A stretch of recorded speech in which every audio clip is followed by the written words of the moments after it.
Curt till it hurts. This is the episode for Monday, September 25th. I'm Ben. And I'm Curt. And we have a guest. Hello. I'm Casey. This is Casey. Casey, how are you related to me? Through our parents. Our shared parents. Perfect. Also known as, you are my sister. Siblings. You are my sibling. Yep, we're sibs. I think we should introduce every guest like that. Like, how are you related to Ben? How are you related to Even me? if they don't know you. 6 degrees of separation from Ben. How do you know Ben? What's your closest relative to me? Because that's what this show's about now. You guys are 1 degree away from each other. Yeah, if that. Right. We have the same face. Yeah, we're basically the same person. Yeah. All right. And what are we here to talk about this week, Curtis? Two things. The original 1990 miniseries of Stephen King's It and the recent super successful 2017 movie version of It. Like most successful horror movie in a long time, yeah. if not ever. I don't yeah, know. it's been like just probably not ever annihilating records for the past 2 weekends. So yeah. It's it's up there. Yeah, it's doing pretty well. But before we get to that, let's do our check-ins. Curtis, cool. What have you been up to media-wise? Somehow a lot and like not very much at the same time. Like I've been like jumping all over the place. Before I do that though, I do have one correction that I have to say from the last episode. Somebody messaged me and told me that I guess I had said something about Moxie being from Lisbon, or Lisbon was the hometown of Moxie. I guess it's not. We just have festivals to celebrate it. What? I thought Moxie was invented in Lisbon. So did I, but it turns out it was invented... Christ, I forgot the town. I want to say Unity, Maine? Okay. And the guy was from Unity, Maine, and then Moxie itself was invented in Massachusetts. Oh my god. Is this fake news? This is according to Wikipedia, but somebody messaged me and told me I was a big old idiot, so... Sorry, everyone. You want to give him a shout-out? It was fucking Jake, obviously. Fucking Jake. Hi, Jake. Obviously, it was Jake. Oh, man. But other than that, a few things. Last time we did Ben and Curt till it hurts, I had learned enough about computer mods to make Fallout New Vegas crash every time I turned it on. To break it.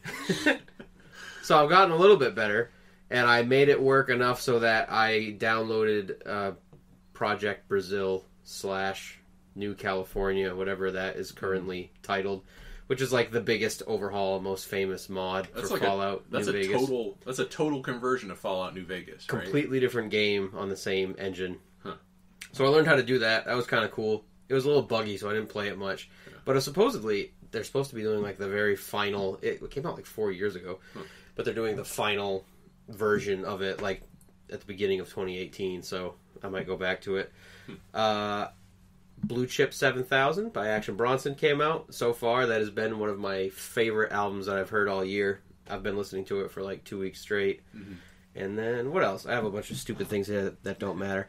I watched Viceland, their like little 40-minute documentary about Bam Margera. Uh-huh. And that was sad. And then I went back and I watched like CKY. I don't know if you ever watched that. Back in the day? Yeah, the pre-Jackass thing with Bam Margera. Yeah, a little bit of it. I watched some of those to to have some nostalgia fun. Not as fun when you're like 30. Those are bad kids. I can't believe I ever thought those guys were funny, because that was not funny. Irresponsible, dangerous. I got old and didn't even know it. How old are they in those shows, in those episodes? They have to be in high school. Yeah. Or like they're young. And then what else?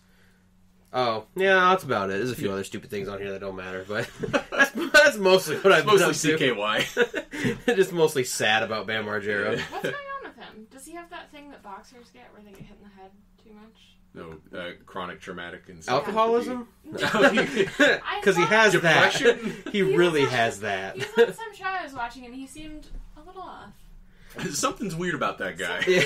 So I can't put my finger on it. He might need something. He might need help. I didn't hear anything about that, but the whole thing was about how he's trying to get sober and start skateboarding again, and he's all fat, and he sucks at skateboarding, and he can't really stop drinking, but he's trying. He goes on and off the wagon. I was like, I really used to like this guy. Like, he's just a normal, depressing dude now. Yeah, it was a bummer. Yikes. Oh, you know what? There's one more thing that I guess I should point out. this is like so stupid, but the past couple weeks, I think I mentioned it last time, the whole update on like the Wu-Tang Clan thing, Martin Shkreli thing. Shkreli thing. I don't even really know what's going on with that anymore. But just for fun, I went and I made a huge like Wu-Tang Clan playlist on Spotify. So if you have any interest in that, you can find me on Spotify. My name on there is CurtCake5K, like everything else. That's about it. I don't really know why I did it. It's like 11 hours long. I was pretty into it. Is it just like your favorite Wu-Tang songs? Yeah. Or ones that go really well together? Just all my favorites. If I like them, I just threw them on. I just wanted to see how big it would be. 11 hours. 11 hours big. That's the answer. That's pretty big. What about you, though? Oh, man. I've mostly been reading this book, The Luminaries, that I think I mentioned at some point.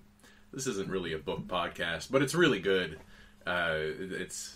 It changes itself a lot. Like the whole first half is like a detective story where they're all putting together the things the events that occurred before they're all together in this parlor scene, and then it goes through like a revenge story, and then there's like a seance at one point, and the part I'm at now is like a courthouse drama.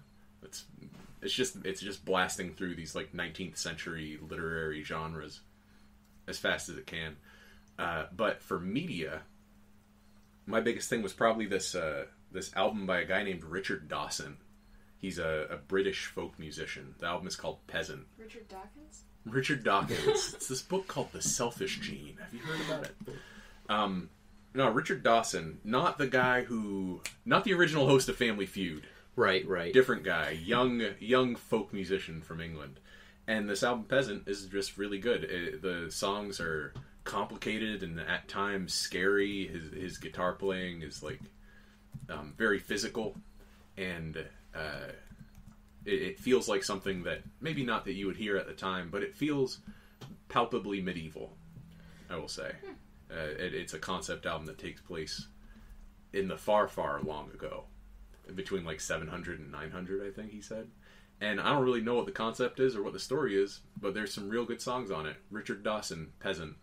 I have been... Actually, I just put that on my list to listen to, because I haven't listened to it yet, but Anthony Fantano reviewed it, and I watched the review, and he also praised it very highly. Like super high, like a... Yeah. He gave it like a 9 or something out of 10. Like, I can't stop listening to it. And every time I listen to it, I notice some new stuff that's going on. He quotes other songs musically. Yeah. So like I keep hearing these Moody Blues snippets in it that I can't quite place, but I know that they're there.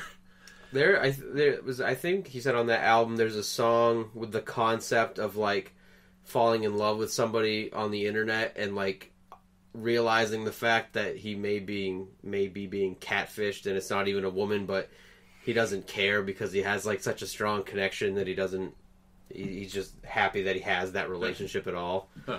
I gotta check that out. Yeah, you should listen to it. It's really good. I think you would like it too, Casey.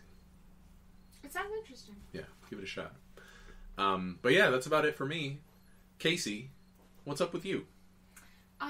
Music-wise, I've been listening to Goths, the new Mountain Goats album, a lot. At first I really didn't like it, but my new roommate is very into the Mountain Goats, so that enables me to listen to them all the time, which is great. I've been rewatching early Game of Thrones seasons. Mm-hmm. And they're all still really good. You still really like them? Still hold up. They hold up pretty well? They hold up after all these years. At this point, those are from like 8-9 years ago, right? Yeah. I've never seen an episode of that, and like I was shocked. Yeah, it's weird, I know. But I was surprised how, like, because I feel like it took a while for that show to kind of get the huge cultural... It did. It didn't steamroll through like some shows, so I was surprised that it has been on for so long. That I found that kind of shocking, honestly. Here's what I think happened with Game of Thrones. All right, it's the model for all mass movements in the modern day. All you need is a core cult of true believers, and they will spread the message far and wide. That's how I got into it. That's how you got into it, exactly. Just weirdos at college who watched it all the time, and it was just on. Right. Good. You end up meeting a person who's been reading the books for 10 years before the show even came on. Yeah. You're like, dude, you gotta watch this show. And if enough of those people are out there and they disseminate the message effectively enough, which Game of Thrones, A Song of Ice and Fire, has a pretty proselytic fan base. Like, they really like spreading the message about how much they love those books. Myself included. I like those books a lot. Yeah, so that's all you need to build a huge fan base, it turns out. It's the same thing that's happening with white supremacists, but I'm not going to go into that. Oh, again! Yeah, can't get away from it. This is our life now. This is the podcast. Anything else, Casey? I started to read John Darnielle's book, Wolf in White Van, I believe it's called. And it's pretty good. It's not really what I expected it to be, but I will keep reading it. What did you expect it to be? I guess I expected it to be songs. I expected it to be a bunch of songs. I've never in book heard form. it talks, so I expected it to be more rhyming, I guess. It's a really good book. I love that book. Yeah, my roommate says so too, so I will persevere. Yeah, it's a pretty slim little volume, but it's about this. Do you want to say what it's about? I don't even know if I know what it's about yet, so you can go ahead. It's about this kid. Something really traumatic happens to him, and over the course of his life after this traumatic event, he develops kind of a shut-in personality, I guess you could say. And he develops this game also. It's like a mail-order game, like a mail-order RPG, where he has written out these sections of choose-your-own-adventure stories. He mails them out to people, and people mail back to him what they do. Oh. And then he mails them the results of those actions. And it all takes place in this shared universe, so all the people are all playing together. But instead of it being like a computer, like a massively multiplayer online game, it's just this one dude, and he's doing all the calculations in his head. And it's not as numbers-based as like an MMO or something. It's much more like role-playing based. Like, what do you yourself do in this highly fraught situation? And the whole book is like an interplay between sections that are just, here's what's going on in the game right now, and other sections that are like, here's what's going on in this kid's life right now. That sounds sweet. It's a fucking amazing book. I should read books. I should try to read a book. You know what, sometime. dude? Books. It's not just Beowulf anymore. All right, like books. There's more than one story nowadays. Books have come a long way. People are doing some crazy shit with books. Like, book technology did not stop developing when we invented movies. They tell stories about all kinds of stuff now. All kinds of weird stuff, and they tell all kinds of stories in weird ways. I love books. That reminds me, speaking of role-playing stuff, have you guys heard of Tales from the Loop? No. It's, I don't know. Like, several of my independent friends know of it, so I expect you guys to know of it. I don't know how to explain it. It's like Dungeons and Dragons in some sort of basic way, but the theme is, it's sort of like it, actually. It's based in the 80s, and you all roleplay as kids who are, like, running around trying to solve, like, something supernatural happening in your town. And one of my roommates is getting a campaign of it started. Nice. So, are you going to join in? Yeah. Do they, like, need a guy? Or... Yeah, do you need more people? It's hard to I have availability, is all I'm saying. Like, yeah, I'm really excited.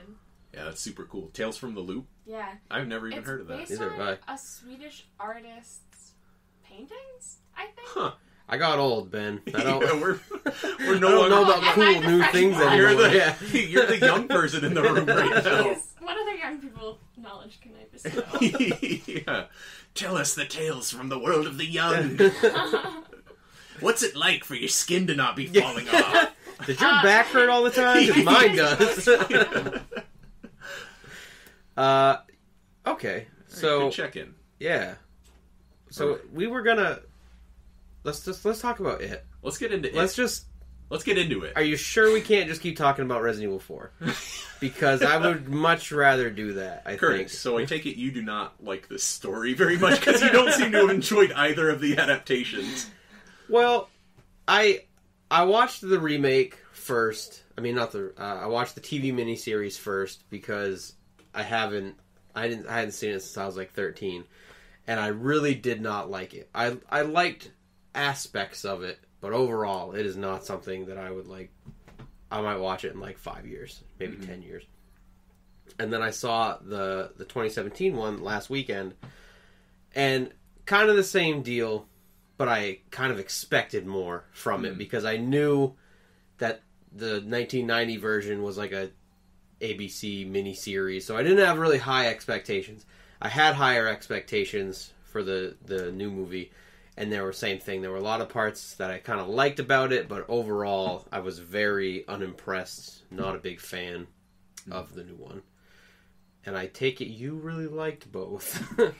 I loved the new one as I was watching it, and then in retrospect, and with seeing the miniseries and seeing what's kind of changed and left out, and the little ways that they're changing the story for this new adaptation, I think I've chilled a little bit on the new one, but I still think there's a lot to like about it.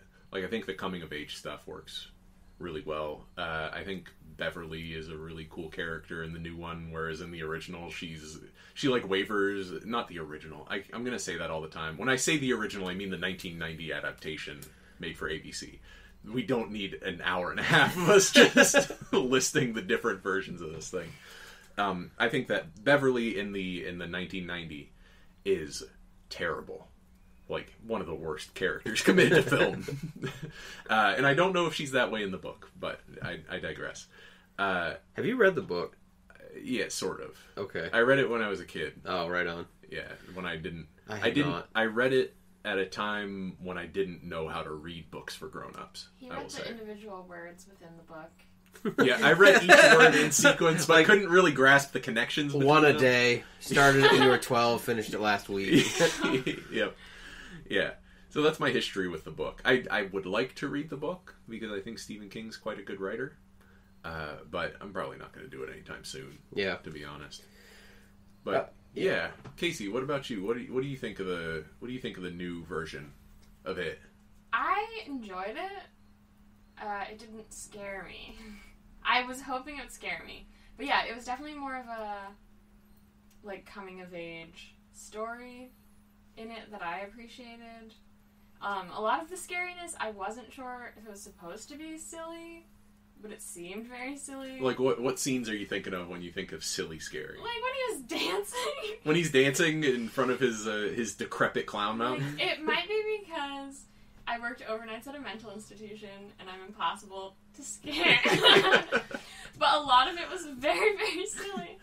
Yeah. So, I have not worked overnights at a mental institution, and I can tell you, that was fucking dumb. I fucking hated the dancing. The like plunger, the like dynamite TNT plunger dance with the steady cam just on his face, so everything around him is shaking. Man, I don't know why they did that steady cam thing over and over again. That's one choice that I will not defend. I didn't even notice that. Whenever it is doing something freaky, it always just is squarely positioned on his face, and the camera just twists. Yeah. Like that. And it looks fucking stupid every time. And then the egg boy thing, that was so silly. Egg boy. Egg boy. Egg boy. Like, in no world is that frightening. Egg boy. That's a hilarious combination. Maybe it's because he's a chubby kid? I don't know. Egg boy. I don't know the... Egg boy. I was glad they went... I was glad... Like, as a fat dude, I was glad that they, like, had a real fat kid instead of just, like, a husky football kid, like in the 1991. I was like, I appreciate this kid. Like, he's on the same wavelength that I was. We're cool. So when I went into this, I mentioned before we started recording that if I wasn't watching it for the podcast, I probably would have just walked out. And in the very beginning of it, with the whole Georgie and the boat thing, famous scene. We have it. Just I've seen the if I say original, you know what I mean. Yeah.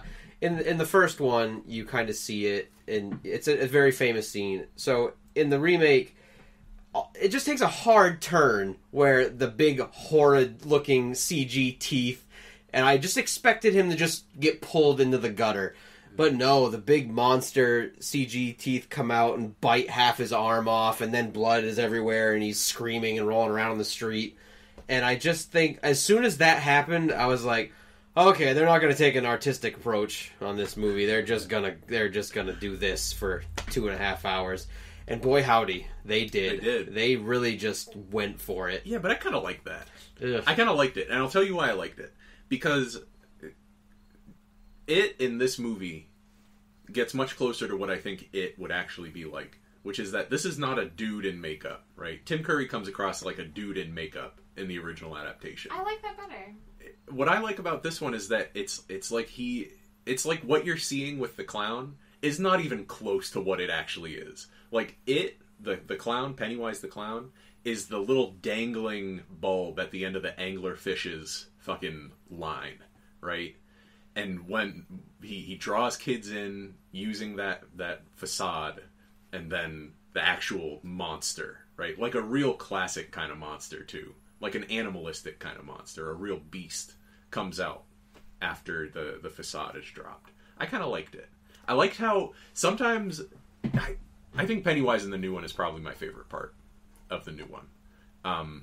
And there are so many little choices that, what's the guy's name? Bill Skarsgård? Yeah. That Bill Skarsgård makes that I really dig. Like the walleye thing that he does, where his eye just drifts off to the side sometimes. And whenever he's doing that, his face is just always blank. Yeah. It's like, oh, I forgot to animate my puppet for a second. Pretty scary. Yeah, and he does that kind of thing all the time whenever he's talking to the kids, just as a clown. So I think that kind of relates to one of my big problems with the movie, and I guess I originally said they weren't going to take an artistic approach, which maybe isn't the right word, and I think my biggest problem is that there was no subtlety. That was kind of maybe a better word for it. Everything that happened had to be so extreme and over the top, and I think that was kind of like what turned me off. I mean, as far as I hated Pennywise in the movie, and I think like the reason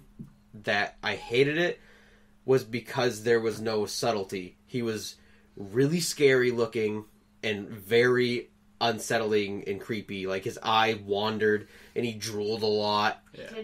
And like That was cool. I think what kills that for me is that Tim Curry, he just looks like a clown. That I can see why a kid would want to talk to that. And I think the subtlety in Tim Curry's performance is beautiful because you're like, oh, he's a clown. He's even funny sometimes. Mm-hmm. And then once you're too close to him to get away, then he starts talking with the gravelly voice. And then there's this is not a clown like I thought it was going to be. And then it just gets worse until you die. With the new Pennywise, it was just, what kid would want to be near that thing in the first place? It was fucking terrifying looking, but like, as an adult, as a kid I would find it terrifying looking. As an adult, I just find it cheesy. Because I'm like, what kid would go near that fucking thing? How is that thing going to lure anyone in? That thing's fucking terrifying to a kid. I guess I'm able to suspend my disbelief a little more effectively for that. Because even in the miniseries, he's still he's not just a clown sitting on a park bench. He's like a clown in a sewer. So it seems clear to me that there's some extra magic going on there. You know, like he's not just depending on his facade to lure the kids in. He's depending on his facade and also the fact that he can like manipulate shit around him, and he can exude this aura of like he's really persuasive. You know, when he's talking to these kids. Right, he can hypnotize people. He hypnotizes people. And that happens a lot more in the miniseries than in the adaptation, in the movie adaptation, I believe. But, yeah, I guess I was just able to suspend my disbelief a little bit more for that. So it didn't really bug me that he looked weird. I will say that I'm not 100% in love with everything that Pennywise does in the new movie. What don't you approve of? What do I disapprove of? The child murder, I gotta say, not cool, Pennywise. Not cool. That Pennywise, listen, you crossed the line, alright? You crossed the red line. I do just think that a lot of it is not very subtle. One of the things that I like about Pennywise in the miniseries is that there's some subtlety to it. You know? Like it's a little predictable. Yes. Well, okay, I guess that's what I will say, is that Pennywise is not luring in random kids. Pennywise is luring in kids who want something. Like, in the miniseries, when Ben sees his dad standing out in the middle of the water. Like, you would never... Why would his dad be there? There's no world in which his dad would choose that place at that moment to show himself to Ben. But Ben wants to see his dad so badly that he ignores everything else. Similar with George. George is worried that Bill is going to be mad at him because he lost his boat. So he's desperate to get that boat back. He really wants that boat. And Pennywise takes advantage of that desire. I don't know how I got on to defending that away from things that I didn't like. But okay, the things that I didn't like I think I mentioned, is the lack of subtlety. Like the bit with the projector in the movie. That was bad. I actually liked that. That's the only part that jumped me. So there was one, and I don't really know, I guess, one of the biggest things that I hated in this movie. I actually laughed. I felt like an asshole because I hate when people make any noise at all during a movie.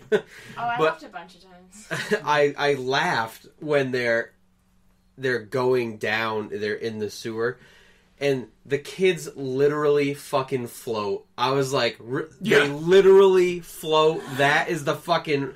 That's the one artistic choice we want to make in this movie.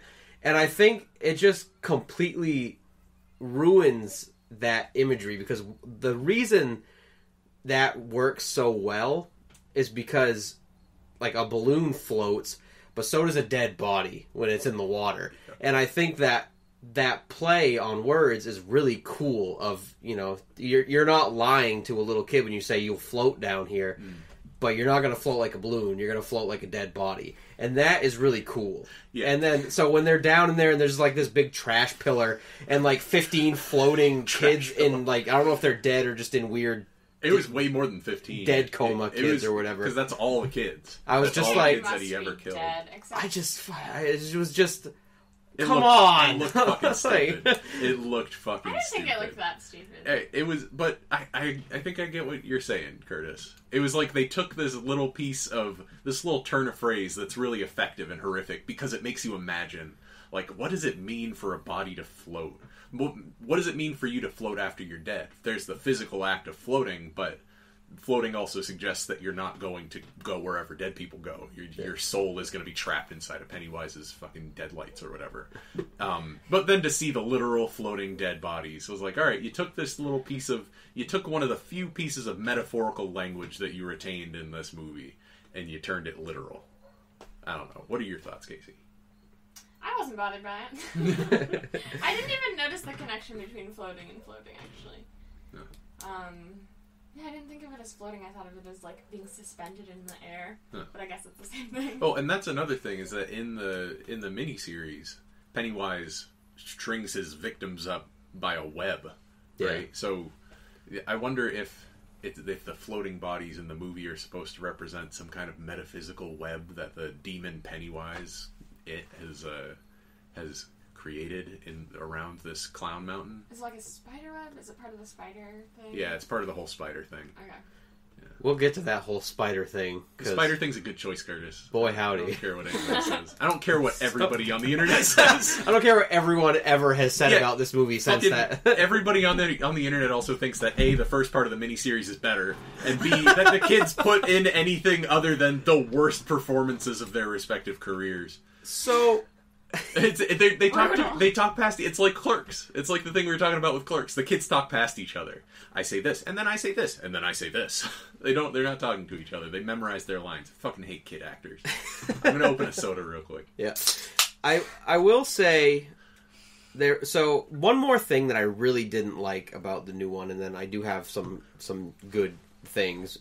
I felt that the movie was really badly paced. Really long. I think that it's weird because the movie that it made me think of as an example of bad pacing is SpongeBob, Sponge Out of Water. That's really weird. Have you watched that recently? Or no. You have the knowledge of that movie to hand at all times. Because it's that similar. That movie is also really poorly paced, and the reason it's poorly paced is because both of these movies...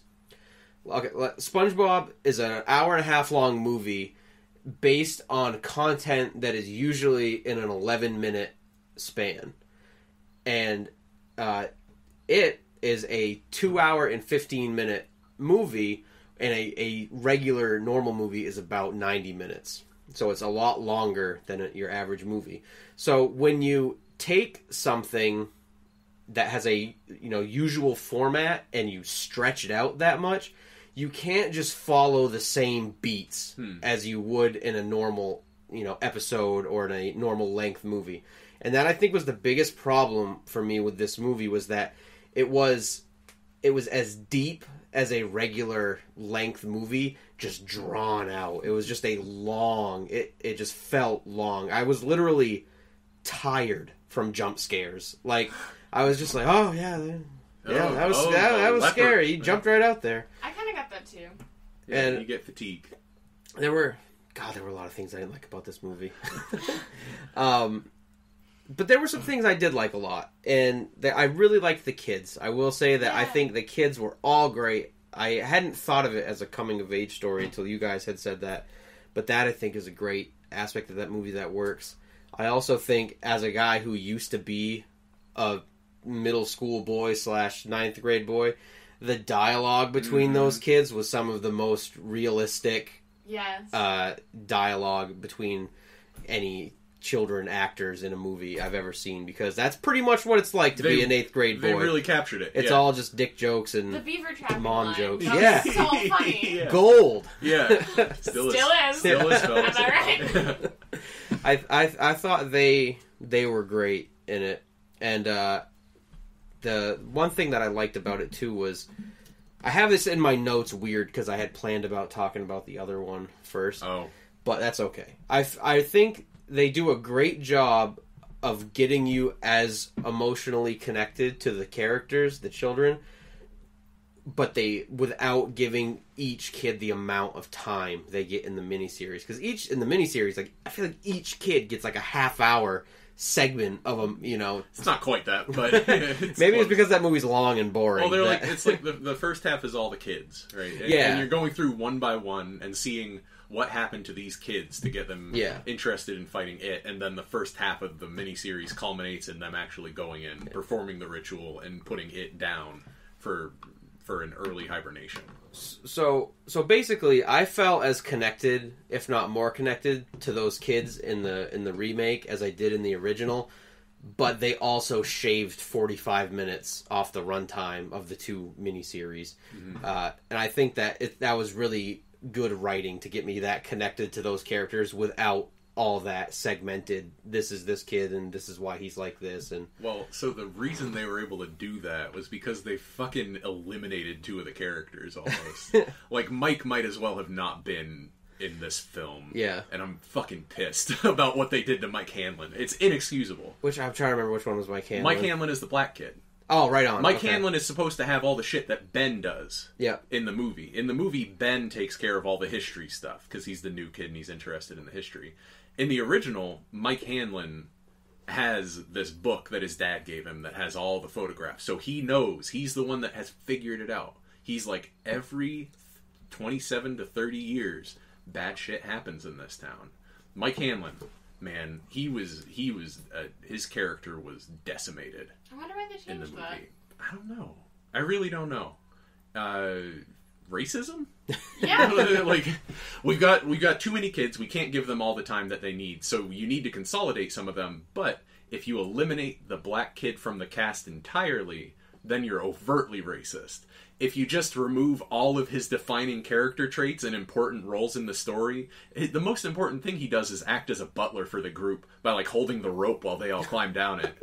It's fucked up. It is fucked up what they did to Mike Hanlon in the film It, directed by Andy Muschietti. By the racist Andy. By the racist.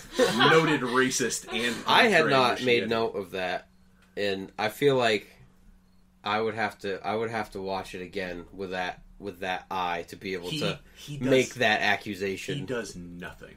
He does nothing. All he does is he is great scared. in the original one. I love that. He's so good in the original one. That character is a classic Stephen King character. He's the librarian. He's the Giles from Buffy, right? He's the one that knows everything. He has all the knowledge, but he can't go down to the final confrontation with them. He gets taken out of commission, right? Yep. Such a good setup. I love the second half of the miniseries, dude. I fucking love the second half. The whole first half is kind of garbage. We'll get to the miniseries. I don't need to go into it right now. But yeah, Mike was gutted, and Stan. They weirdly added more for Stan in Which the movie. one was Stan again? Stan is the Jewish kid. Okay, Do you want me to just define them by all their archetypes? By their racial archetypes. There's the fat one. There's the one that stutters. There's the girl. There's the germaphobe. There's the loudmouth. There's the Jew, and there's the black one. Yeah, that's all 7 of them right there. But Stan gets the weird thing with the painting, right? Yeah. Which is not in... I don't think that's in the book, but it's definitely not in the miniseries. And the reason it's not in the miniseries is because you don't find out what scared Stan enough to help the losers until they're all grown-ups and Stan has committed suicide. Right? Stan had an experience that he could not contend with. I don't know. We'll get to the miniseries, like I said. But I don't know what they're gonna do with Stan in the remake. Yeah. Like the painting scared him so bad that he kills himself later when it's time to come back. Well, the same thing is we're gonna have to figure out what happens to the bully kid there, because he looked pretty dead.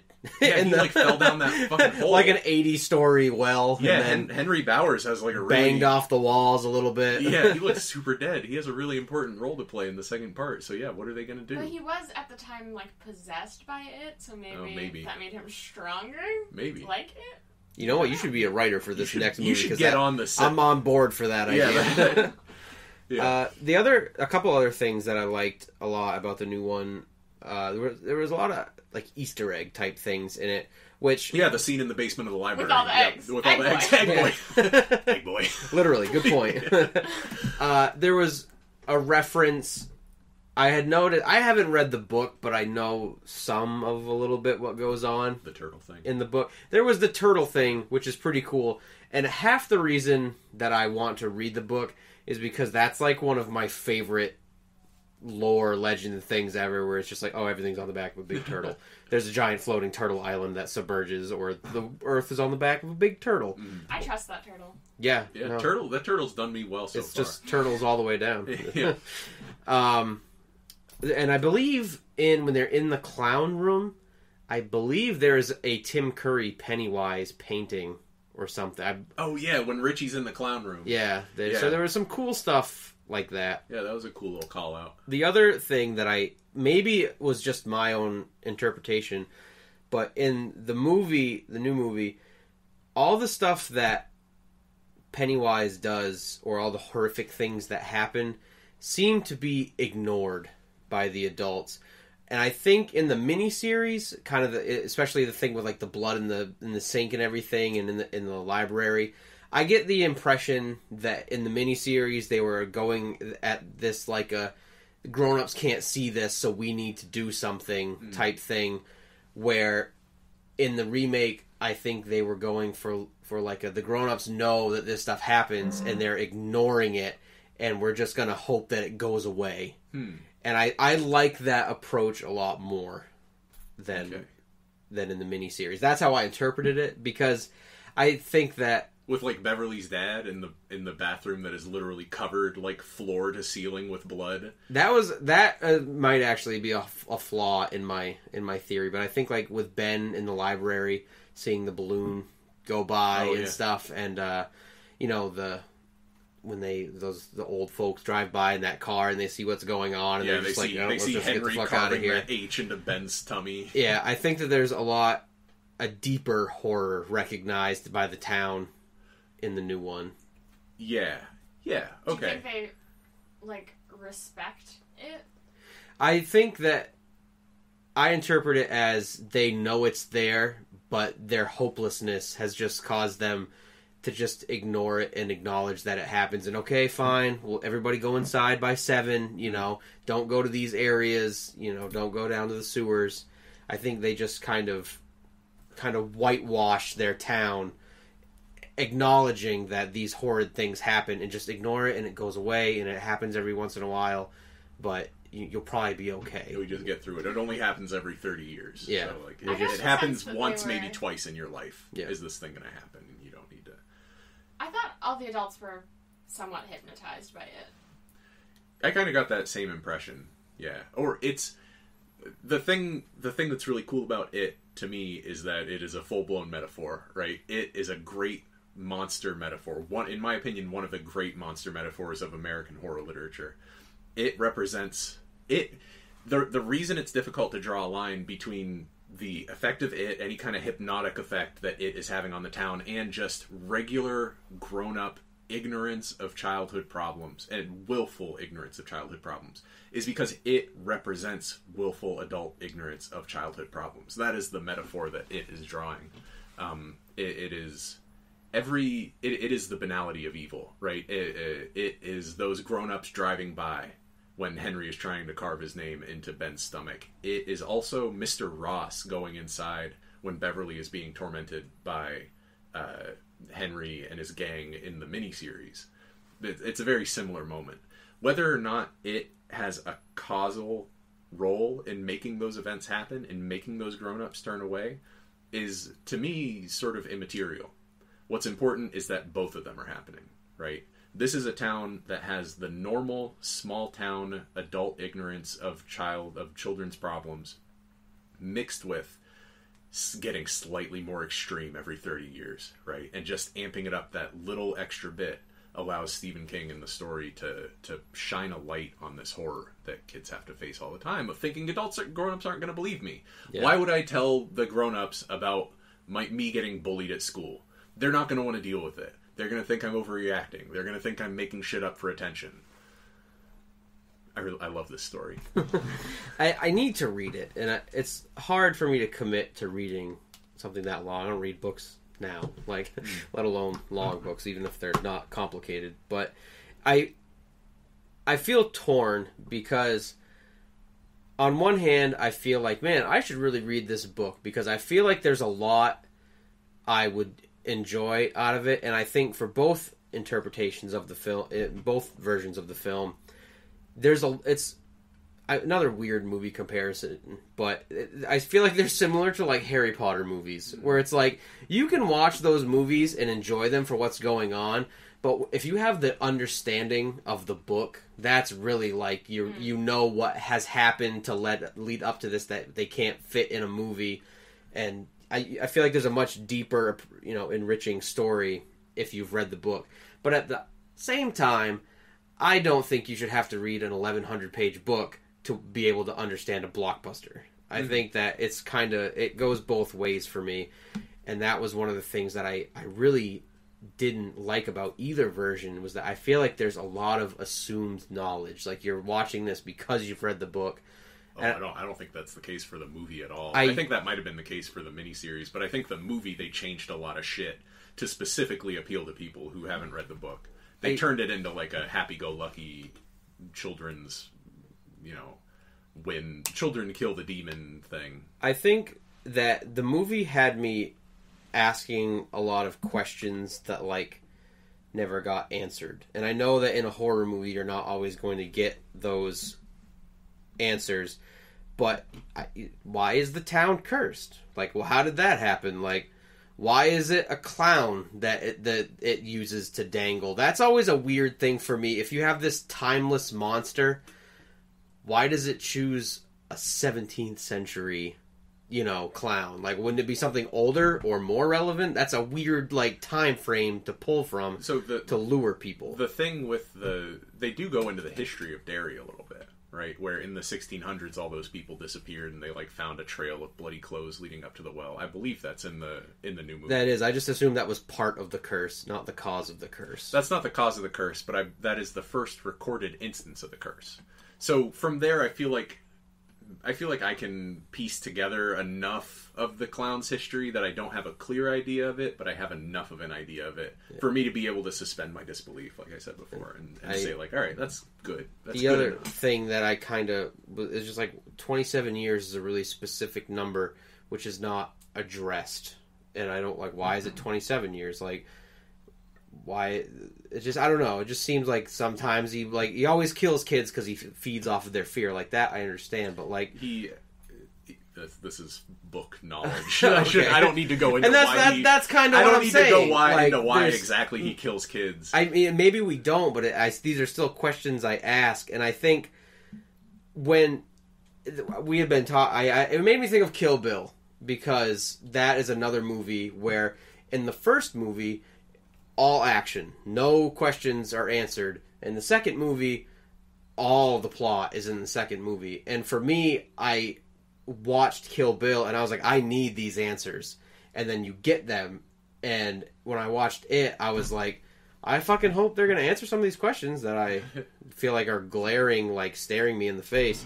So I don't know. It makes me want to see, like, I'm going to see the second one, but I just feel like, are we just going to sweep that under the rug and hope that 3 years from now we won't ask these same questions, or is it going to be a lot plot heavier, or is it... That is the issue with it, 2017, the film, I think, is that it's half a story. Yeah. It's like, that's what you're getting at right now, I think, is that it is not a complete story. It introduces so many plot hooks that are gonna get answered later on. And not just plot hooks, but the character arcs are incomplete.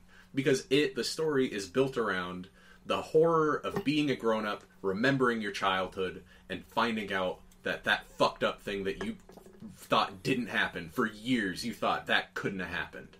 That fucked up thing actually did happen. Not only did it happen, but it's happening again, and you need to go back and deal with it.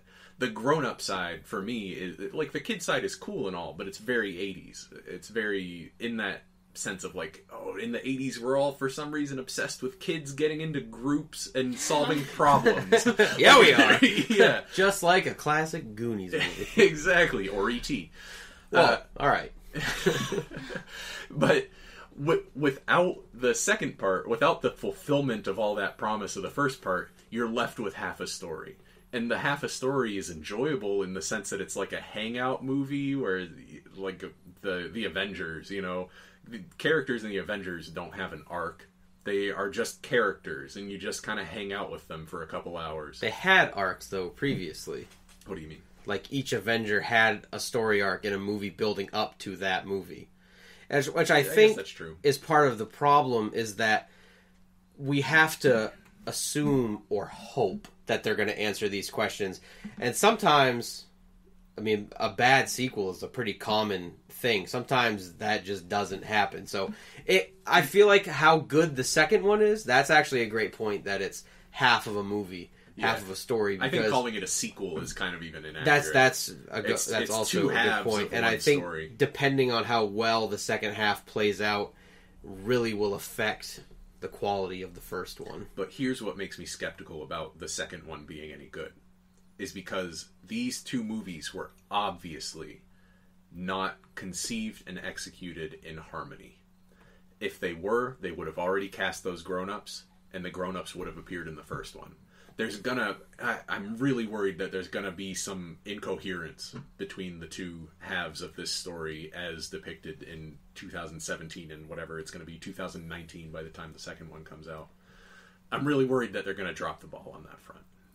We'll probably get into it towards the end, but I do have a prediction about how the second one will go. Do we have anything else about the... I'm trying to see what other spare thoughts do we have? This is taking it back a little bit. This is more of a question I have for you, with your knowledge of the book. My limited knowledge of the book. Your vague knowledge of the book. So, when Ben is talking about the history of the town, he says people in general go missing and die at a higher rate, but kids especially. Mm-hmm. So that means adults do as well. Yeah. So does the monster feed on adults as well, but just children more? Maybe because of, like, children are easier fucking to question. scare? No. That is a good point. I hadn't thought about that. The monster really likes to feed on kids because kids' fears are easier to manifest. Kids have simpler fears. Yeah. But the monster's very presence in the town manifests in people treating each other shittily. Okay. Right? So it's like the burning down of the black spot is a great example of this. Pennywise didn't do that. But would those people have burned down that black nightclub had Pennywise's influence not soaked into them? So the adult fear is an appetizer that he kind of snacks on, and then he gets his big fear from the kids. Now we should be clear. He is literally eating the children. He's not just he's not just metaphysically eating their fear. He says in the book, he mentions that because you do get its perspective in the book as well at several points. It mentions that their fear is like a seasoning. It's like he's salting the meat. Ooh. The kids being scared. I like that. Yeah, you should read this book, Curtis. I think you would dig this book. I do have one loose thought that's connected to that in a way where children's fears are, easier to exploit. Mm-hmm.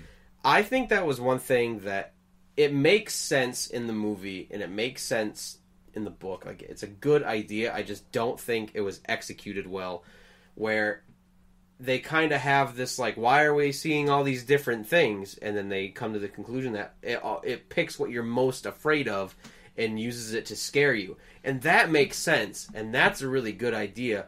But I think they used that good idea in a horrible way with... That means for the first hour of this movie, we can just cram in horror tropes. Like, every scary thing you've ever fucking seen in a movie. Yeah. And they don't... Even to the point where they don't... I was less angry afterward, but after they explained that the germ kid hates Eddie, it was a leper that he saw. Mm-hmm. When I first saw it, I was like, is this a fucking zombie? Like, because it looks like a fucking zombie. Like, yeah. And there were a lot... And in the sewers, there were zombie-like. Yeah. Yeah, there were zombies tracing Patrick There Hockstetter. Were just a lot of that type of thing where I'm like, that makes sense to me, but I don't think the best way to execute that is like, ooh, zombies, and ooh, people locked in a burning thing, and like... It's so hard, because I can't tell them a better way to do it, either. Like, I can't offer constructive criticism about it. I just feel like I was forced to watch pointless horror tropes for the sake of the movie. That's probably my last big... But I also, at the same time, I don't have a clue how they could have done it better, either, so... I was able to still enjoy the kind of just smattering of random monsters, because that's kind of what kids' fears are like. They're just, like, simple, like... germs. A weird painting of my dad's office. Yeah, Stan's fear doesn't make any fucking sense. And I'm sure they'll explain it. We hope. They should, right? Like how Lost explained that polar bear. Yeah, or the big four-toed statue. Yeah. Yeah. Christ. If we just went back and forth for 30 minutes about unanswered Lost mysteries. Or that black smoke stuff. Yeah, or the black smoke monster. So I didn't feel like the fear scenes were random. I felt like they always told you something about the kid characters. Eddie, for instance, has the overbearing mother who has instilled this fear of disease into him. Mm-hmm. So the leper A says, "Hey kid, I'm a leper," right? But then he takes Eddie's pill.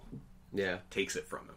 Eddie depends on those pills for his sense of well-being and happiness. His gazebos.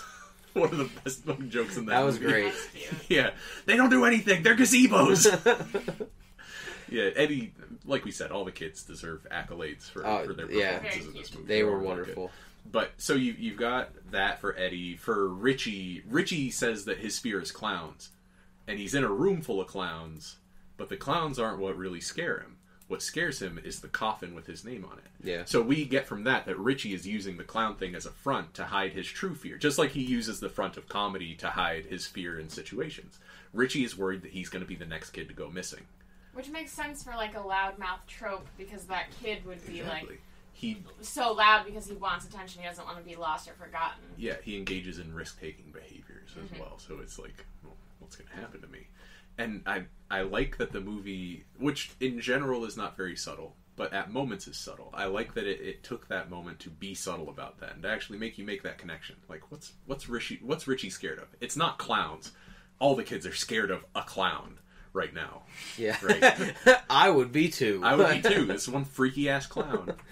That's about all I have for the new one. So we can really... Because this the original mystifies me because you're speaking so highly of it. Only the second half. The first half is kind of trash. And that's even more confusing because... The second half has such a good script, dude. So do you want to get into this one? Let's jump into the miniseries. Okay. When did you first see the miniseries? I saw the miniseries when I had to have been about 13. My favorite hobby was I lived in a trailer park, and my cousin also lived in that trailer park, which was in walking distance to a old shitty video rental store where they had that classic video shitty rental store deal of you could get 5 movies for 5 days for $5. Wow. No new releases. But so we were like, every weekend if you get your hands on $5, you could go get 5 movies. Yeah. So we would go, and our kind of hobby became, let's get all 5 at the time Nightmare on Elm Street movies. Let's watch 5 Children of the Corn movies. And we just kind of burned our way through a lot of horror movies. And that was the first time the only time I had seen Stephen King's It until I just bought it and watched it last week. Mm-hmm. And I didn't love it at the time. In fact, I remember thinking they should have just taken the part with the kids and made that like a little bit longer and had that be one movie. And then they did that. And then I was like, fucking thank you, when I saw that they were doing that. Yeah. And I also didn't really understand. I don't even know if I knew that it was like a book and you kind of couldn't just like, we'll just cut the half second half, fuck it. Like, and so that was the last time I had seen it. And so what is your guys' history with the movie? It is a shared history. We that makes were sense. Exposed to it at a very young age. This is a pretty typical story from Ben, actually. Yeah, well, you would have been like 6. I was 5. You were 5, so I would have been probably 7. 6 or 7. Yeah. We lived in Italy at the time, and like you, we rented it. Our parents did. Yeah. And let us watch it. Yeah, we watched it with them. We were all in the room together. I'm amazed that we are both not deathly afraid of clowns from that experience. I'm amazed that the two of you sat through something that long at that age. Yeah. I don't think we did. I think I might not have made it through the second half. I think we probably watched the first 15 minutes or so, and then kind of based all our... Because my clearest memories are of the clothesline scene and the sewer scene. Yeah. Both of which are the first 2 scary parts in that movie. And then I have like vague memories of the construction equipment stuff and the head in the fridge. But other than that, I don't remember shit all about that miniseries from when I watched it the first time. I most definitely did not understand the meaning behind anything. I didn't understand the context. Scary. Yeah. I understood that there were like eyeballs in Chinese food containers. Yeah, actually, I remember that part too. I remember the fortune cookie scene. Yeah. Yeah. And then, so you had rewatched it, Ben, but you didn't get a chance to rewatch it. No. Yeah, which is fine. Casey did not rewatch it, so please stay silent. Yeah. We're gonna pause. You can go. Yeah, you get out of here. Yeah. You can get some Chinese food down the street or play with my dogs, whatever, but you need to leave. Yeah. So, there was the same kind of deal. There were some things that I really liked about the miniseries, but there were things that just made it so bad that I feel like it was kind of hard to enjoy overall. Well, give me the gloss. Overall. I thought the kids were pretty good. They weren't great actors, but I thought they were developed well, and I thought they were pretty likable for the most part. And I think that the acting was bad, but all the acting and production in that movie is pretty bad. The grown-ups are good. That's one of my biggest things, is that it screams TV movie. Like, it's pretty bad in my opinion. But I think I really like the kids in it, and then I think Tim Curry is absolutely phenomenal as Pennywise, and I know that that's probably a pretty common, like, he's kind of like an American icon as far as like everyone recognizes that clown. They might not know that his name's Pennywise, but everyone fucking knows what it's from. And I think he was, I liked that he was a contemporary clown. He was funny at times. He was funny looking. And he didn't look scary until he had already pulled you in. And I have even come around on you guys' interpretation of the first one, where he lures you in to the point that you don't care that he's scary looking. But I really like how you get this, like, oh, he's just a silly, funny clown through and through. In the sewer. And then when you get that closeness, the scratchy voice and the jagged teeth that aren't a giant. He starts saying things that don't make sense. Yeah. Yeah. There were about, as one last quick shot at the 2017 one, there were about 4 too many instances of things that had worm teeth in the new one, with like the multiple like shark's teeth or worm's teeth, or they had like 4 rows of teeth that wanted to chew on you. Yeah. There's a lot of that, and which I mean is scary. So sure, scary, but just maybe one would have been good if you wanted to save that for Pennywise. Totally. Yeah. But that was really about it. I thought the kids were pretty likable and developed, and I really liked Tim Curry in that one. I much preferred Tim Curry's more human-looking Pennywise. That's much scarier to me. Yeah, I guess it's all about what makes Pennywise scary. Yeah. Yeah. To me, it's the larger scale thing that Pennywise is working on and is a representative of. This idea that there's... And I think he's that... an agent of fear and hatred in the town. And I think that might be a huge difference in how we look at this, because I don't know really anything about the book. So me watching it, I had watched it as Pennywise is the face of it that he chooses to show these kids. Where now, looking at it from your perspective of he's the glowing bulb on the anglerfish, and so it makes sense that he's a little off and not a great puppet. He's a puppet, yeah. And like there's some flaws with I like that idea. And that actually kind of turns me around a little bit. But I do think that there are just some performance-wise, really awesome things that Tim Curry did. But yeah, Tim Curry's probably a better actor than Bill Skarsgård. But the clown in the miniseries is much more of an actor's role than the clown in the 2017 movie. To what? As opposed to the clown in the 2017 one is more physical. He's more of a physical presence than an actor who's dancing. Acting back and forth. I'm talking specifically about the TNT dance. Yeah. The dynamite dance. The jig. Yeah. God, that was bad. It was so stupid. And But it was weird. Like, why did that happen? There Not was... to go back to the movie, but why? I think there was just a lot of stuff. Why? I think... Why? Because it's spooky. I feel a lot of things happened in that movie because that's spooky. Let's do that too. Yeah. Like, I don't know. Is there something in Argentina? Like, Andre Muschietti comes from Argentina, I believe. Is there something in Argentina about that dance that I don't know about? I don't know. Is that a weird, specific cultural thing that just nobody brought up? And then we'll have him do the creepy dance that all Argentinian children know is the scary dance. The scary dance. Yeah. We'll have him do the bad dance. So those were my couple good things. So you like the kids. And I like Pennywise. And you like Pennywise. And you don't like the grown-ups? So, I think there were a lot of things. The biggest thing that I didn't like about the grown-ups, I think, aside from I think that the grown-ups were given like real dialogue because they were grown-up and actual actors, but it was still super cheesy. So like I feel like in their own way, the acting was just as bad, but like in a different way than the kid acting. Like kids are inexperienced, bad actors, clerks talking at each other. I can see that.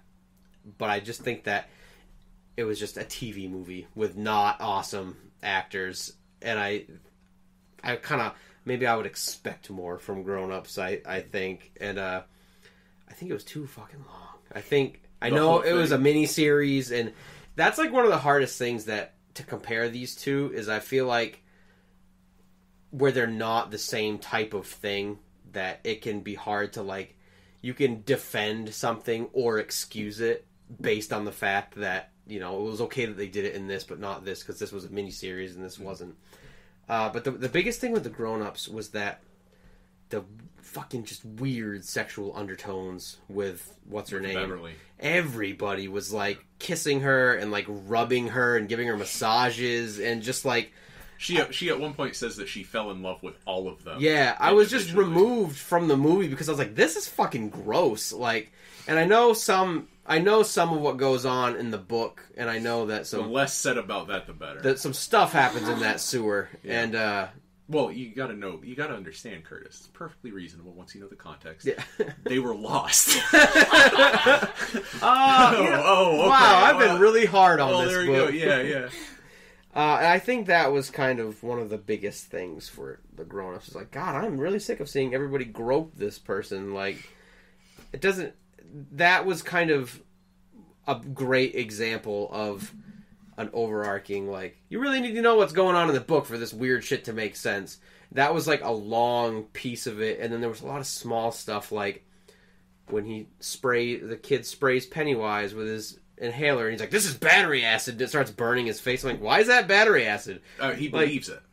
Belief is the core. That's something that actually gets dropped in the movie. They don't talk about belief as much, but belief is the core. Belief is what makes you susceptible to it as a child, because you believe in monsters, you believe in the boogeyman.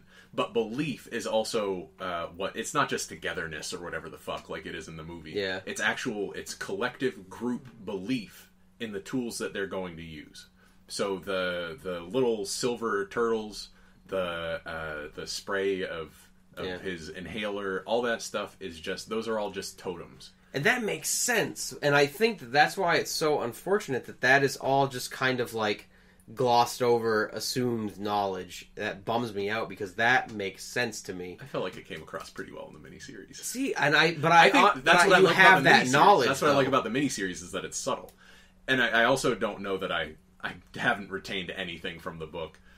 Maybe just knowledge of, like, Stephen King books in general. Like, Stephen King writes a lot about the power of belief. Knowing that it was a Stephen King story, and having had this experience where I actually do remember a lot of other Stephen King stories much better than I remember it. Just knowing that, like, it's probably going to be some weird religious shit. You know, like, I don't know that Stephen King is a religious man, but he writes a lot of strongly religious books. Yeah, I think... I don't want to say anything too badly about Stephen King, because I don't have any, like, really negative... I don't have any bad thoughts about Stephen King. But I feel like one of his things is really just, like... He really just does kind of go for that, like low-hanging fruit sometimes. Like, religion and sex and, like, brutality. It just kind of, like... I don't think... but this is coming from a person who hasn't read a lot of his books. My interpretation is that he kind of goes for, like, you know, people that read his books have, like, a weird, like sex shame thing, and like brutality is really scary, and everyone has religion affect their lives. And I think that I would say that it's not a very, like, metaphysical, like, he's not reaching you on, like, fucking Cthulhu. What is that dude's name? Lovecraft? It's not like a Lovecraft, like, deep-seated horror. It's a very blunt baseball bat. Are you talking specifically about it, or about Stephen King? Stephen King's writing in general. He usually goes for the grossest baseball bat to the face type of... You don't want this to happen to you because you wouldn't want to get hit in the face with a baseball bat. Not... Do you have, like, specific examples of Stephen King stories that you're thinking of here? I think that a lot of times... example... in Pet Sematary, when he's talking to his, like, you know, I don't remember the context, but he's saying all the horrific things that happened to his dead wife in hell. It just and is that in the movie, or it's in the book? It's in the book. I don't remember that. Oh yeah, he's saying all these dreadful acts that get performed to his dead wife in hell, and I think he really just kind of goes in general for that brutality and, like, swear words and, like, you know, I don't know. But I agree that there is an element of that to Stephen King, and that's something that makes it hard to recommend a lot of Stephen King books to most people, because it's like, there's probably, like, a tasteless rape scene in here somewhere. Yeah. I don't want you to know that, you don't want to recommend it to people because you don't want them to think that, like, this is sweet. So, you gotta read this book, and then you're reading and you're like, Curt's a fucking weirdo. That you don't want that to happen. But I have nothing against Stephen King. I just think that he kind of that's his approach a lot of times. Here's my take on Stephen King. I think that Stephen King is one of our nation's most gifted writers. I think that he has made many great contributions to literature, especially the subgenre of horror literature. But but I think that he doesn't really have an understanding of how his gifts work. I think that he's a very gifted, I think he's an extremely gifted writer. Like I said, one of our most gifted writers. But he doesn't really get why it's happening. He just likes to throw it at the wall and see what sticks. He's not in control of his powers. He's not in control of his powers, I think is the best way to put it. He's channeling something he feels. And he wrote about that in On Writing. He wrote about how when he's writing a story, he feels like something's channeling itself through him. And you find a lot of writers, especially a lot of great genre writers, tend to not think too deeply about what they're writing. They just know that it fucking works. That explains that really horrible scene in the book. Yeah, it does. He wasn't thinking about it. He's like, I wasn't thinking about it. All I knew was having a weird day. all I knew was I needed them to do something extraordinary. And plus, he was towards the end of the longest book he ever wrote, so he's probably just sick of it. Going crazy. He's like, whatever, I'll just have him fuck. I don't know. Everybody fucks. Big pile. Big old pile. No, it's one after the other. Oh, but oh man, I don't know. Turn the podcast off if you don't want to hear something kind of gross. Good observation, Ben. Yeah. Yeah. So, I don't really know where I went on that tangent about about Stephen King. Well, because you were saying that Stephen King goes to very basic human emotions a lot of the time, and I was asking for some examples, and I think you provided a good example of what you meant by that. And I think that you can mostly explain that very basic, low-level, almost instinctive style by saying that he doesn't know what he's doing. All he knows is that this shit scares him. But he's so, he's so insusceptible to fear or whatever that he's able to just channel it out and give it to the rest of us. Give it to us straight without having to look away from any of it. And occasionally, maybe he should look away from some of it. So, do you want to take this time to defend the big spider fight in the sewer? I would like to take this time. Please. How far in are we? We're at an hour and 10 minutes. An hour 10. So right. we can start trotting towards the end here. I don't want to completely defend the spider fight, but I think the spider fight gets a bad reputation as like a complete travesty, when really the spider fight is the culmination of that second half of the movie. It's the climax of it, right? And that whole second half is all these characters working together, and then a couple of them get picked off, right? Stan gets picked off first, technically. Stan kills himself right after he hears that it's time to go back to Derry.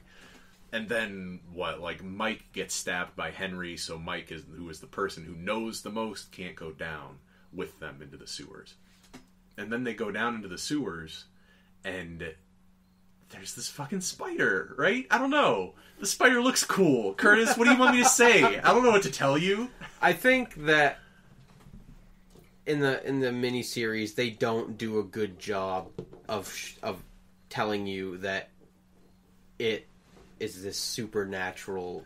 Oh. And I think that a lot of people, I think even when I was a kid, I think people expect this big showdown with between Penny. them and the clown. Yeah, and I think that that's why it throws people off, because you realize that there's a curse on this town, but Pennywise kind of seems to be at the face of it all. So all of a sudden, after 2 hours and 45 minutes of that, having this face off with this other interpretation of this horror is kind of confusing.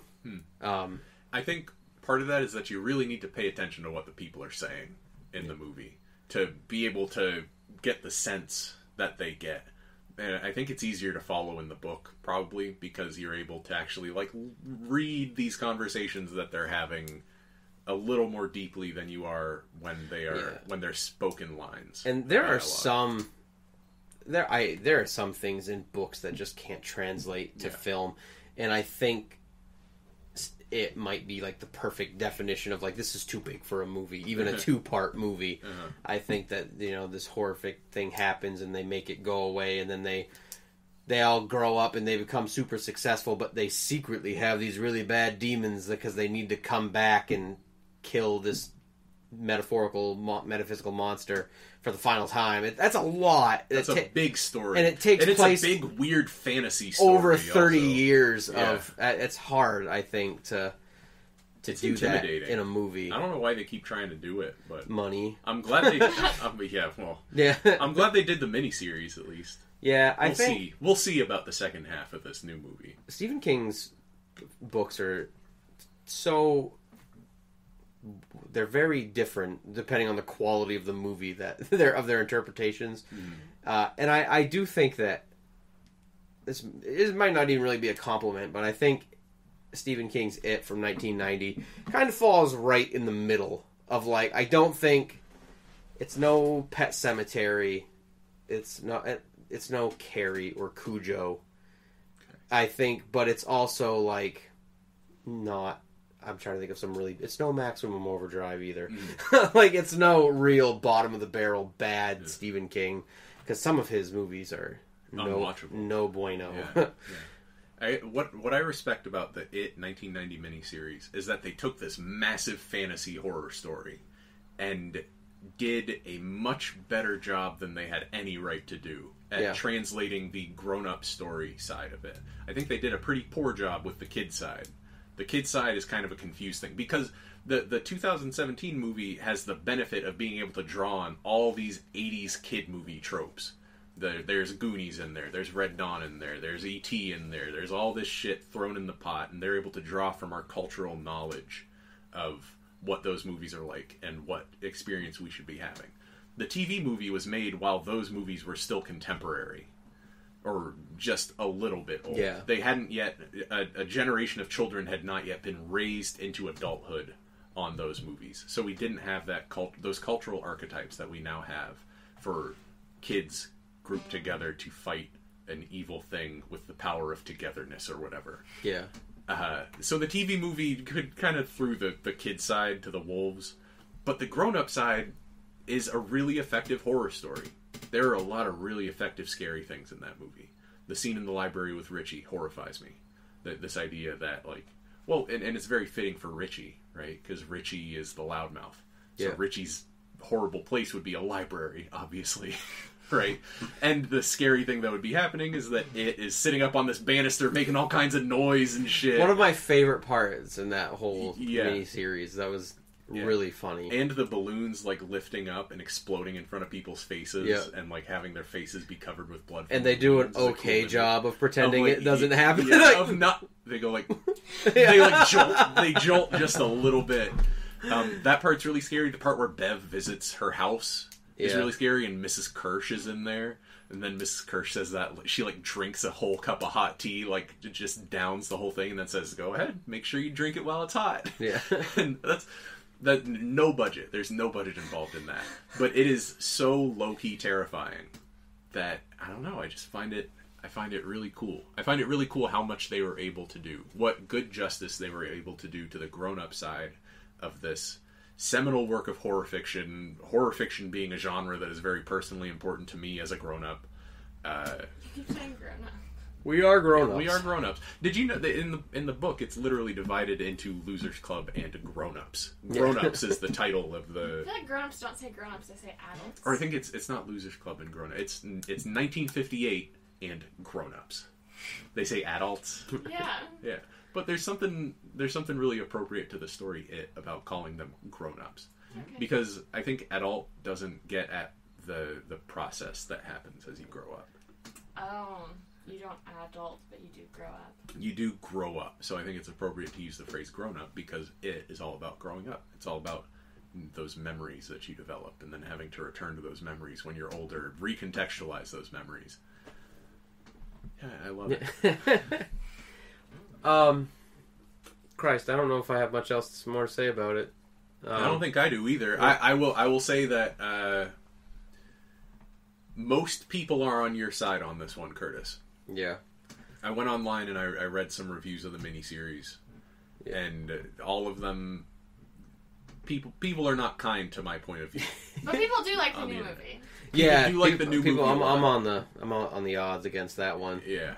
You know, so what I think is going to happen with this movie is that, like I said, I didn't love it. I didn't even really like it, but there were some things that I really liked about it.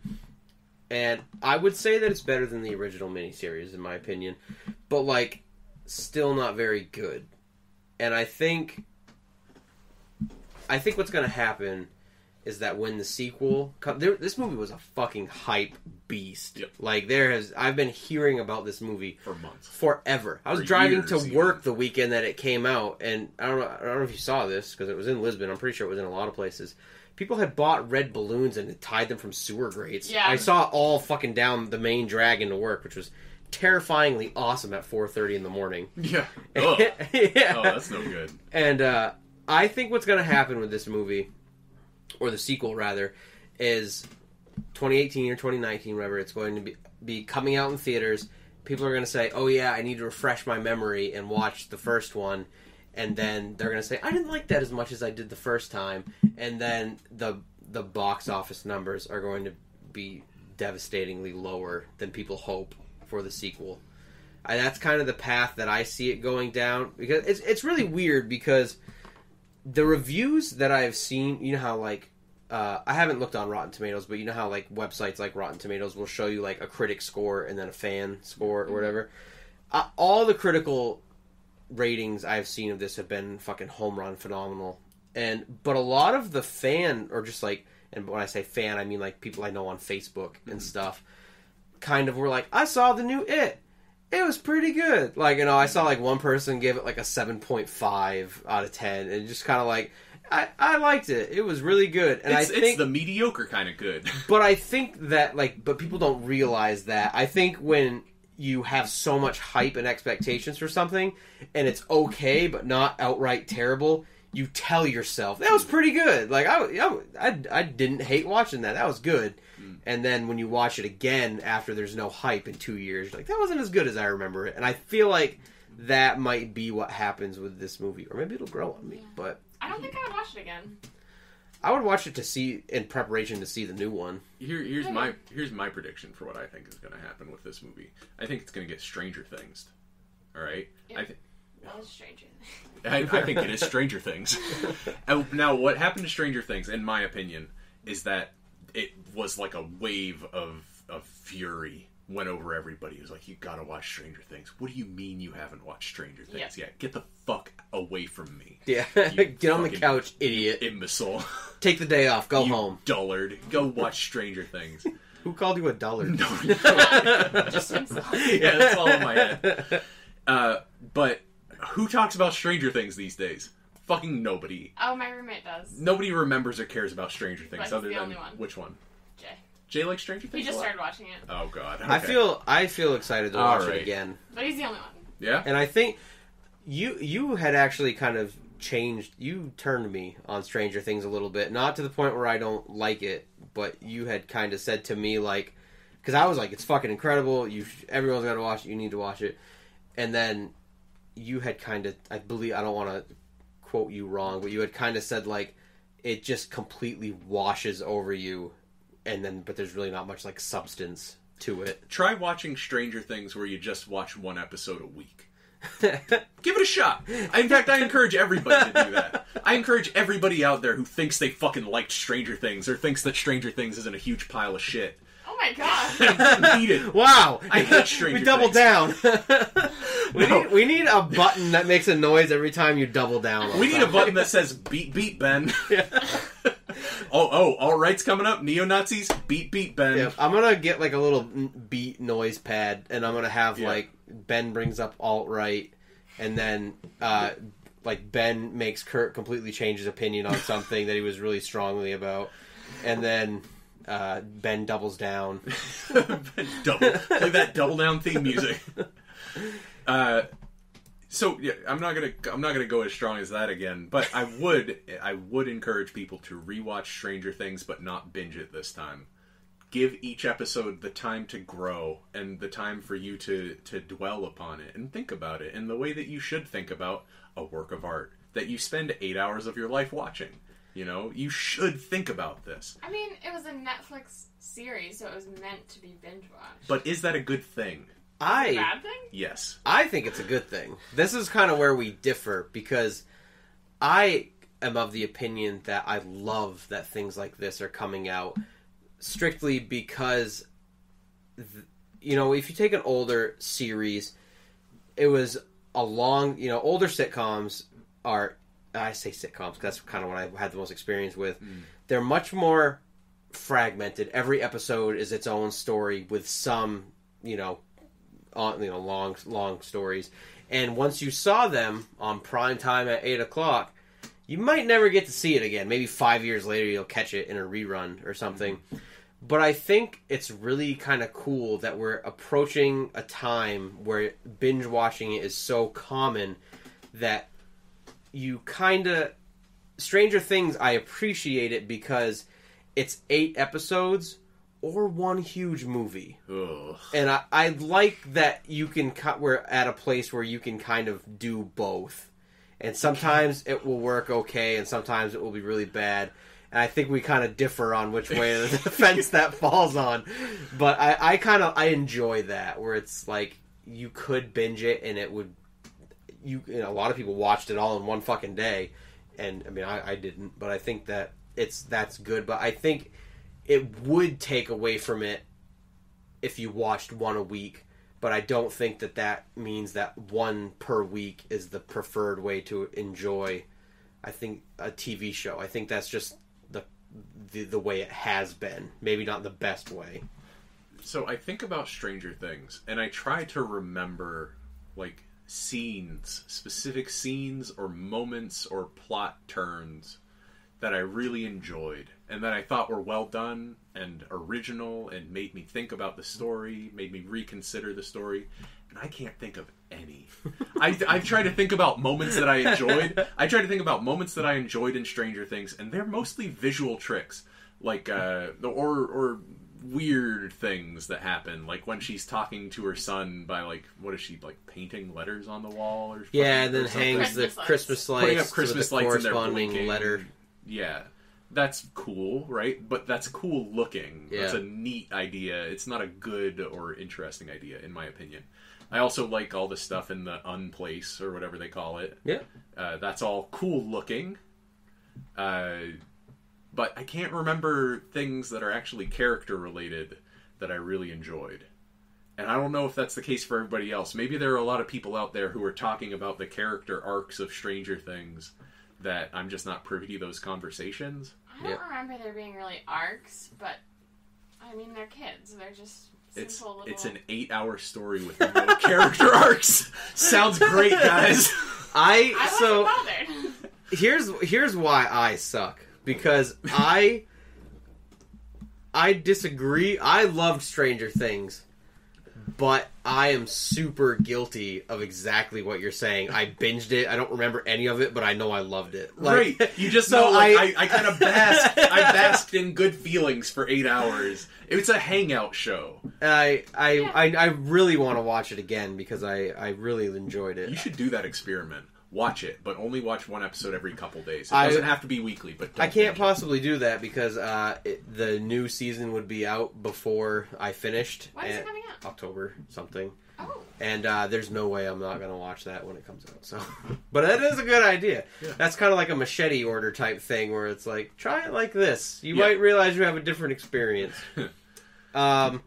But we've talked about Stranger Things for like 20 minutes, so I feel like that's secretly a Stranger Things That's probably about the end of our discussion. Us talking about Stranger Things was us going into the sewer at the end of this podcast. We stayed together. Yeah, the podcast is still going. We were tested. We didn't stay together. We fought. But you yelled at us. I feel like a stan. Yeah. So. Yeah, I think that kind of we'll leave Stranger Things at that, and I think for it, I mean, I think I pretty much, I don't know about you guys if you have any last thoughts. I'm pretty cashed out. Casey, I prefer Stand By Me.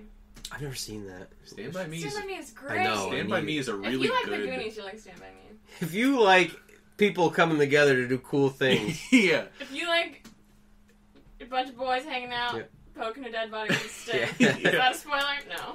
If you love The Wizard of Oz, you're going to love Stand By Me. It's a group of friends that all come together to do something greater than they could do individually. Holy shit, that is the prototype, isn't it? Yeah. Wizard of Oz, it's kind of also Peter Pan. Yeah. It's kind of also the Lost Boys from Peter It's Pan. everything. It's not everything. It's this. There's so much more. It I is. promise. It is this very specific archetype. There are things that don't fit this archetype. Everything's about friendship. Not really. I don't know that that's true. Everything I watch is about friendship. You must be a happy person. You choose very carefully the things that you let into your brain. That's one of the things I respect about you. All right. I think it is cashed out. Yeah.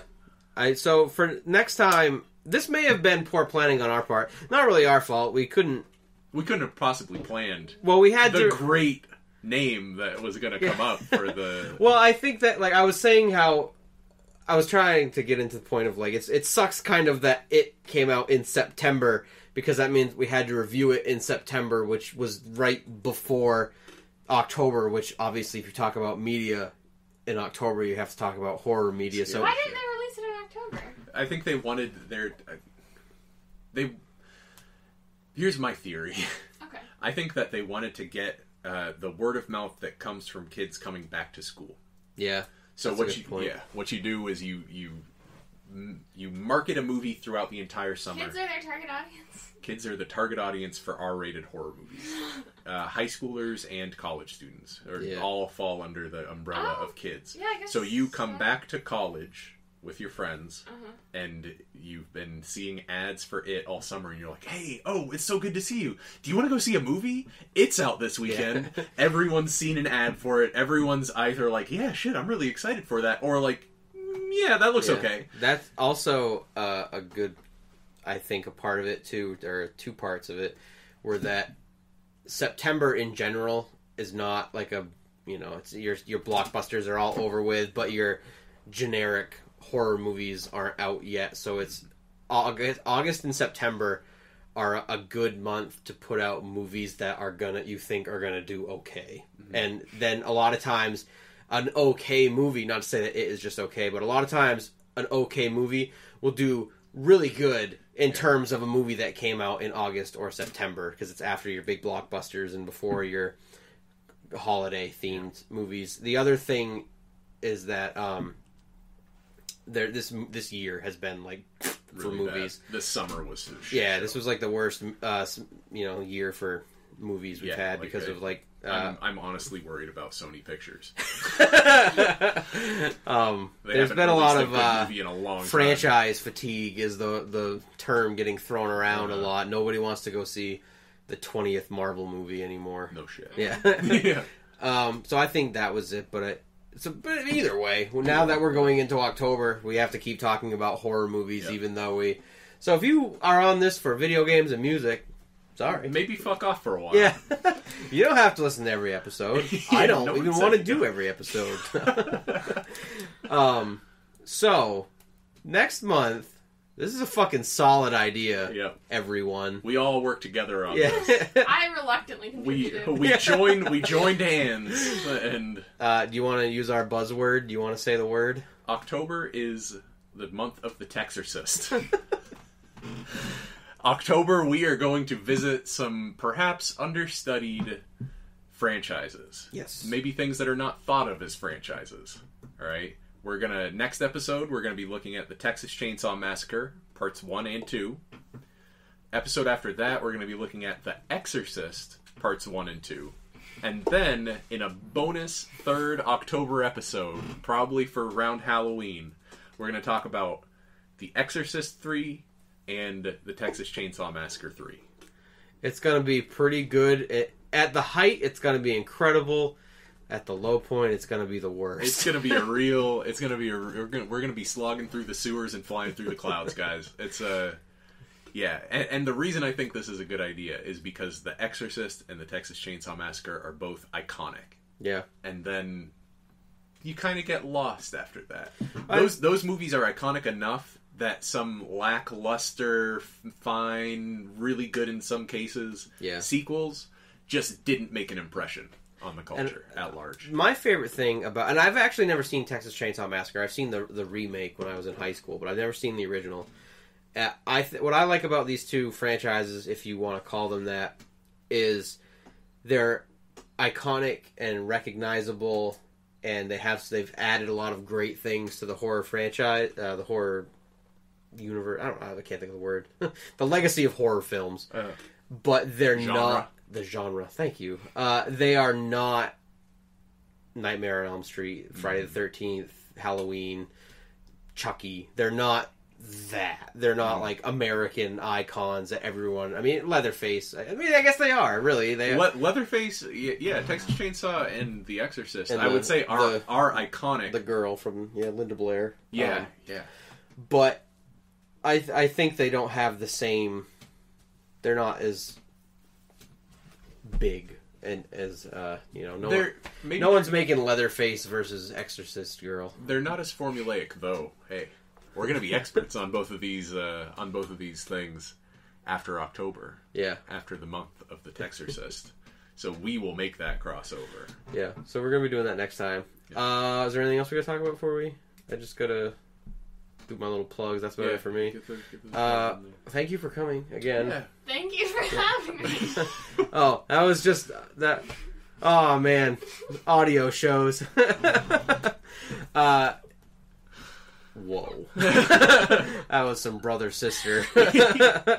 Yeah, if you like our podcast, you can subscribe to it on iTunes and Stitcher. You can follow me on Twitter and Instagram at CurtCake5K. Also on Spotify, where you can check out my super sweet Wu-Tang Clan playlist. Ben just has Facebook. I have Facebook. All I want to say in closing is that when Curt said that was some brother-sister, it was a weird handshake. It wasn't anything. It was just a weird handshake that we did. It wasn't anything weird. I don't think it came off as weird as you're afraid it did. Okay, all right. We'll let the audience decide. Write us. Write into us. I'm just gonna YouTube comments. I'm just gonna add some completely irrelevant, ambiguous sound effects to that, like just like a honking clown nose. Yeah, and then some clicker clacker things or something. Yeah. But I'm not gonna do any of that. There's no post production really. Nobody does anything. So yeah, I guess that's about it for this time. Casey, next month. Do you have any plugs? I have a Tumblr, but I'm ashamed of it, so I'm not going to tell you what it is. That's fair. It's really good. Don't go looking for it. If you stumble upon it, you're welcome. Yeah. You're welcome for the hours of entertainment. Yeah, alright. Yeah. Texorcist next month. Thanks for coming by. Bye, everybody.